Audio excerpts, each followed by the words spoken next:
Welcome back. You are listening to the home of forbidden romances. Prepare yourself, because tonight's story will leave you breathless. The knife didn't tremble in Julian's hand. It was the only steady thing in a room suffocating with the scent of terrified gardenias and aggressive, burnt cedar. "Do it," the man sitting on the edge of the bed commanded, his voice a low rumble that vibrated through the floorboards, triggering an instinctual shiver at the base of Julian's spine. Renzo Valley, the capo of the Valley Syndicate, the butcher of District 9, and as of 3 hours ago, Julian's lawful husband, didn't even look up from unbuttoning his blood-spattered cuffs. He tossed the silk shirt onto the floor, revealing a torso mapped with scars and ink, muscles coiled like steel cables beneath olive skin. "If you're going to kill me, Tesoro, aim for the carotid. It's faster. Unless you want me to suffer? In that case, go for the stomach." Julian tightened his grip on the silver fruit knife he'd swiped from the wedding banquet, his knuckles white. He stood in his pristine white ceremonial suit, a mockery of purity given the slaughter that had birthed this union. "You think I won't?" Julian hissed, fighting the biological urge to bare his neck to the alpha in the room. The air was thick with Renzo's pheromones, dominating, heavy, and terrifyingly intoxicating. "You murdered my father. You burned my childhood home to ash. You dragged me out of the rubble by my hair and forced a ring on my finger." Renzo finally looked up. His eyes were the color of freezing rain, sharp enough to cut glass. He leaned back on his hands, legs spread in an arrogant display of power, completely unbothered by the weapon pointed at his throat. "I saved you," Renzo corrected calmly, the weight of his alpha voice pressing against Julian's will. "And tonight, you are going to realize that the monster you think I am is the only thing standing between you and a fate much worse than death." Chapter 1. The ruins of House Thorn. The Valley Estate was less a home and more a fortress carved from obsidian and glass, perched high on the cliffs overlooking the churning gray ocean. It was a cold, sterile palace designed for war, not domesticity. For Julian, formerly of House Thorn, it was a gilded cage. It had been 3 days since the wedding. 3 days since the red merger. Julian paced the length of the master suite, the plush carpet swallowing the sound of his footsteps. He was an Omega, a biology that the underworld prized as a luxury commodity, but he had been raised as a prince of the Thorn crime family. He had been taught to shoot before he could read, taught to decode ledgers before he understood poetry. But all that training felt useless now. His father, Marcus Thorn, had been the king of the East Coast, or so Julian had believed. Then came the Valley expansion. It wasn't a war. It was an execution. In a single night, the Valley soldiers had breached the perimeter. Julian remembered the smoke, the screaming of the guards, and the sight of Renzo Valley walking through the flames like a deity of destruction. His gun smoking, stepping over Marcus Thorn's cooling corpse without a flicker of emotion. Renzo had claimed Julian as war spoils. The marriage was ratified by the High Commission the next morning to settle the territorial dispute. The door to the suite clicked open. Julian froze, his instincts screaming predator. Renzo walked in, looking infuriatingly composed in a charcoal 3-piece suit. He carried a silver tray with a teapot and a single porcelain cup. The domesticity of the action was jarring against the lethal aura the man projected. "You haven't eaten," Renzo said, placing the tray on a low table. "I'm not hungry," Julian snapped, crossing his arms over his chest to shield his scent glands. He felt vulnerable, his Omega biology reacting to Renzo's presence with a treacherous heat. "You are," Renzo countered, pouring the tea. "Your scent has turned sour. You're burning calories just by vibrating with anxiety. Sit." "I would rather rot," Julian spat.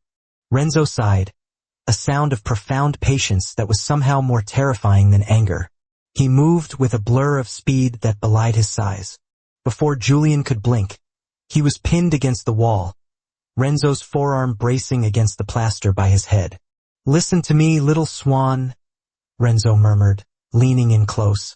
He smelled of expensive tobacco, gun oil, and that deep, woodsy cedar scent that made Julian's knees weak despite his hatred.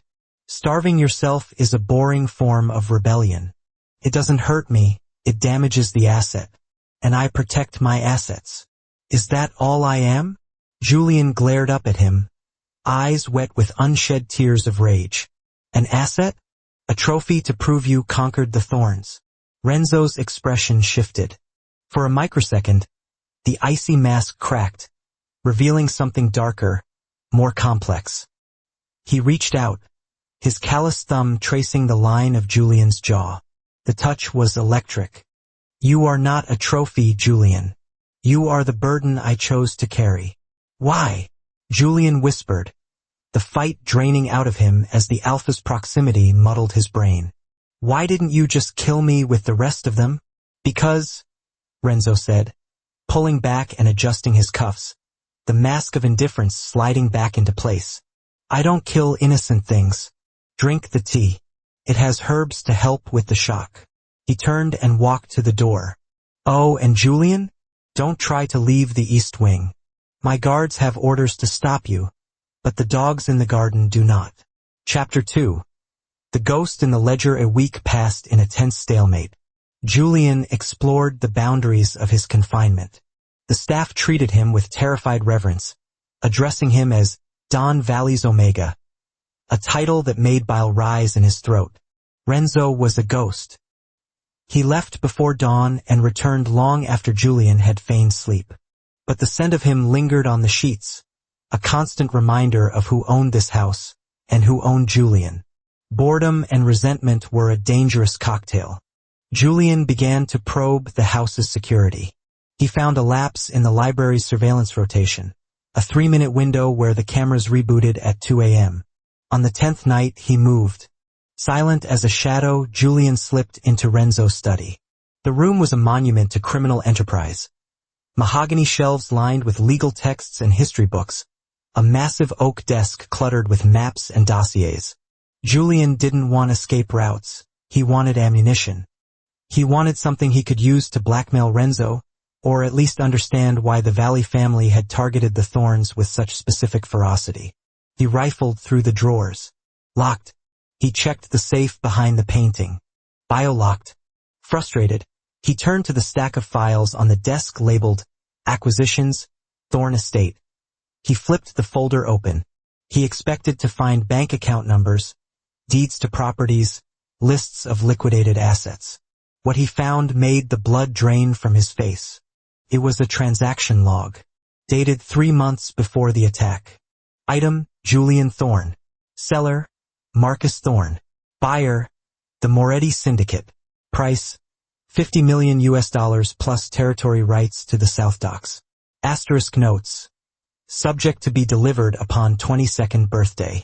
Conditioning for submission recommended prior to transfer. Asterisk. Julian's hands shook so violently the papers rattled. He read it again and again. Seller, Marcus Thorn. His father. His father, who had called him his precious jewel, had sold him. Sold him to the Morettis, a cartel known for running high-end brothels where Omegas were drugged into oblivion and used until they broke. I see you found the receipt. Julian spun around. Renzo was leaning against the doorframe, his tie undone, a glass of amber liquid in his hand. He didn't look angry. He looked tired. This, Julian choked out, holding up the paper. This is fake. You forged this to manipulate me. Renzo walked into the room, the cedar scent rolling off him in waves. But this time, it wasn't aggressive. It was grounding. He took the paper from Julian's trembling fingers and tossed it back onto the desk. Marcus was in debt, Renzo said simply. Heavy debt. He gambled away the family fortune years ago. You were the last thing of value he had left. The Morettis have a specific taste. They wanted a high-born Omega to break. Your father signed the contract. No, Julian whispered, backing away until his legs hit the leather sofa. He collapsed onto it. He loved me. He loved power, Renzo corrected, crouching down in front of Julian so they were eye level. When I found out about the deal, I offered to buy your contract. I offered double. Your father refused. He hated the Valley name more than he loved his own son. Renzo took a sip of his drink, his eyes scanning Julian's shattered expression. So I had a choice. Let the transaction happen or intervene. You killed him, Julian said, his voice hollow. I executed a man who was trafficking his own child, Renzo stated coldly. The wedding? The forced marriage? It was the only way to void the Moretti contract. By law of the commission, a mated Omega cannot be sold or transferred to another family. I had to claim you, and I had to do it publicly, or the Morettis would have come for you the moment the smoke cleared. Julian stared at the man he had sworn to kill. The narrative he had built, the cruel tyrant destroying a happy home, dissolved into ash. Renzo hadn't destroyed his life. He had stepped into a burning building to pull him out. Why? Julian asked, a tear finally escaping. We were enemies. Why save me?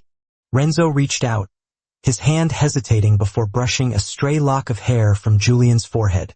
Because I remember you, he murmured softly. 10 years ago, at the gala in Venice. You were a child hiding under a table because you didn't want to dance. You gave me a handkerchief when I cut my hand on a broken glass. Julian blinked. He vaguely remembered a boy with intense gray eyes, bleeding onto a white tablecloth. I pay my debts, Julian, Renzo said, standing up. Now go to bed. Tomorrow is going to be difficult. Chapter 3. The Gala of Wolves. The revelation shifted the axis of Julian's world. The hate was still there, a reflexive, defensive habit, but it was losing its heat. In its place grew a confusing tangle of gratitude and curiosity. And something else. Something biological that purred whenever Renzo walked into a room. The difficult tomorrow Renzo spoke of arrived in the form of the annual syndicate gala. It was the first time Julian would be presented to the underworld as Renzo's consort. Julian was dressed in a suit of midnight blue velvet, fitted so perfectly it felt like a second skin. A diamond choker, a symbol of protection and possession, rested against his throat. Stay close to me, Renzo instructed as the limousine glided through the rainy streets. The Morettis will be there. They will try to provoke you. They will try to smell you to see if the bond is consummated. Julian felt a flush creep up his neck. They hadn't consummated the marriage. Renzo hadn't even kissed him, aside from the chaste, performative peck at the altar. And if they do? Julian asked. Then I will remove their noses, Renzo said, checking the magazine of the pistol holstered beneath his jacket. The casual violence of the statement made Julian's heart skip a beat. Not out of fear, but out of a dark thrill. The ballroom was a sea of sharks in designer clothing.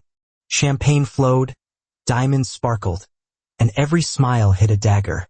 As they entered, the room went silent.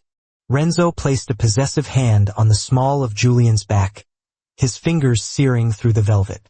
He released a warning pulse of pheromones. Asterisk mine. Back off. Asterisk that made nearby alphas flinch. They navigated the room, Renzo introducing Julian with a cool pride that baffled the onlookers. Everyone knew the history. They expected to see a broken captive. Instead, they saw a queen standing beside his king. Valley? A voice oiled with malice cut through the chatter. Julian stiffened.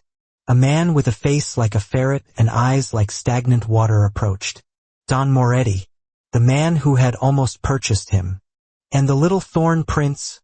Moretti sneered, his eyes raking over Julian's body with disgusting familiarity. You look expensive. Shame your father didn't honor our deal. I had such plans for you.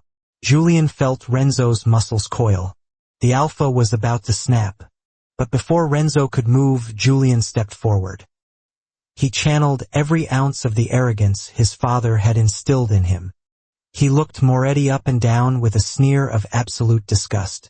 My father made many poor investments, Julian said, his voice ringing clear and haughty.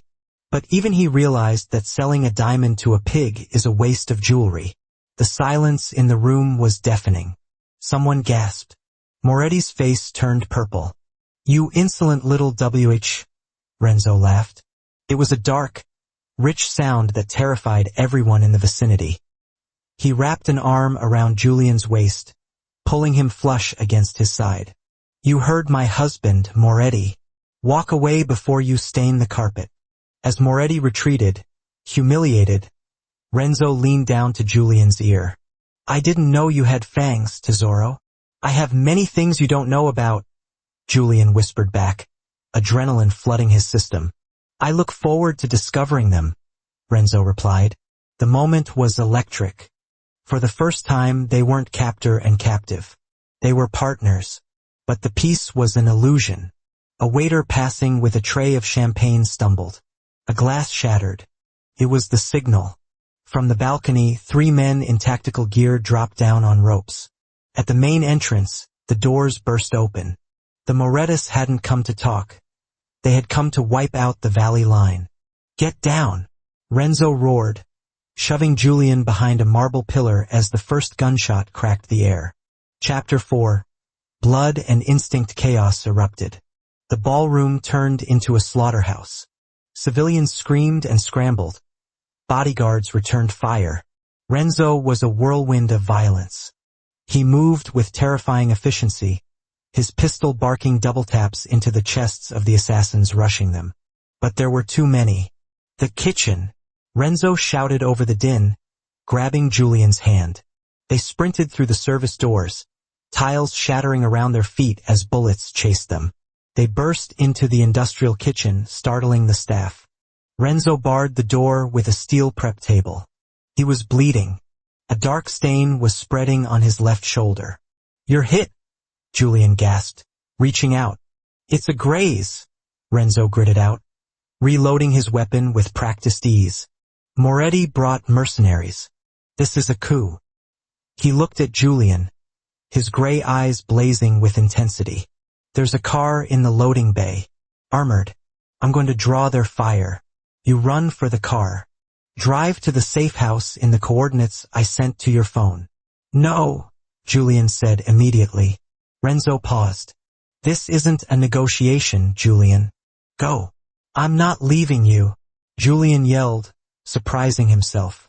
"You're bleeding, you idiot. You'll die if you go out there alone. Why do you care?"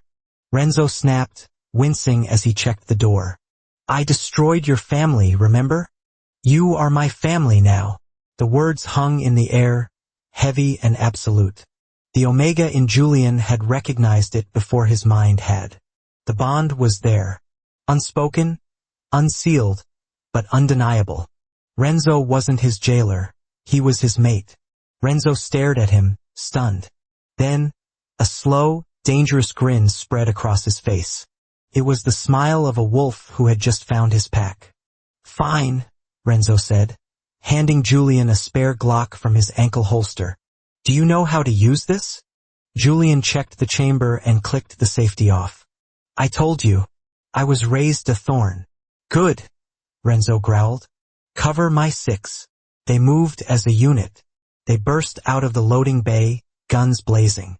Julian fired with surprising accuracy, suppressing the shooters on the catwalk while Renzo took out the ground targets. They were a symphony of violence, their instincts syncing up perfectly. They reached the armored SUV. Renzo shoved Julian into the driver's seat and jumped into the passenger side just as a grenade detonated near the loading dock, rocking the vehicle. Julian slammed on the gas, tearing out of the parking lot, leaving the burning venue behind. Chapter 5. The fever. They didn't go to the safe house. Renzo was losing too much blood. Julian drove like a maniac back to the Valley estate, screaming at the onboard AI to alert the medical team. By the time they reached the mansion, Renzo was pale, his breathing shallow. The adrenaline was fading, and the pain was setting in. The medical team swarmed them in the foyer. They took Renzo to the infirmary. Julian was left standing in the hall, covered in soot and someone else's blood, shaking uncontrollably. He waited for hours. When the doctor finally emerged, he looked grim. "The bullet missed the artery, but he's lost a lot of blood. He's stable, but..." The doctor hesitated, looking at Julian. "He's asking for you, and his pheromones are unstable. He's entering a trauma-induced rut." Julian's breath hitched. "A rut?" the alpha biological state of hyperaggression and intense mating drive, usually triggered by the threat of losing a mate. Is it safe? Julian asked. For anyone else? No, the doctor said. For you? It might be the only thing that calms him down. But it is your choice, sir. Julian didn't hesitate. He pushed past the doctor and entered the room. The air inside was thick, heavy enough to taste. The scent of cedar was now burning, smoky and dark, laced with the metallic tang of blood. Renzo lay on the bed, bandages wrapping his shoulder and chest. His eyes were blown wide, the pupils almost swallowing the iris. Julian, he rasped, his voice a low growl that vibrated in Julian's chest. Julian walked to the bed. He felt the pull, the magnetic, biological command to submit, to comfort, to bond. He climbed onto the mattress, careful of Renzo's injuries. I'm here, Julian whispered. Renzo's good hand shot out, gripping Julian's waist with bruising force. He pulled him down. You stayed. You fought. I did, Julian said, his fingers brushing through Renzo's sweat-damp hair. Why? Renzo demanded, his control slipping. The alpha was surfacing, possessive and needy. Because, Julian said, leaning down until their lips were inches apart. You saw me when I was invisible. You saved me when I was sold. And because. He took a breath, inhaling the scent that was now the only thing that made him feel safe. Because I think I was yours long before you put this ring on my finger. Renzo let out a shuddering breath. He buried his face in the crook of Julian's neck, inhaling deeply. Mine, he growled against the pulse point. My enemy. My soul. My Omega. Yours, Julian confirmed. Renzo pulled back, his eyes searching Julian's. If I kiss you now, Julian, there is no going back. I will mark you.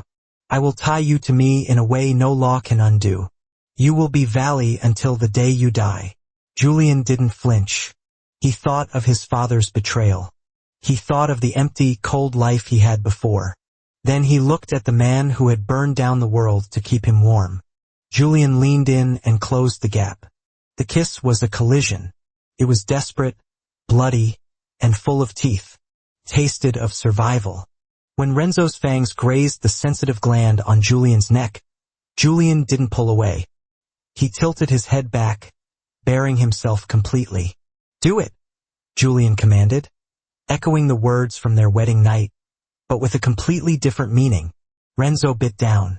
The pain was sharp, followed immediately by a flood of endorphins and a rush of warmth that bound their senses together. The bond snapped into place, golden and unbreakable. Julian felt Renzo's pain, his love, his ferocious protectiveness. And Renzo felt Julian's relief. Epilogue. The New Kingdom 3 months later. The Valley estate had changed. There were flowers in the vases now. The staff smiled. Julian sat in the office reviewing the financials.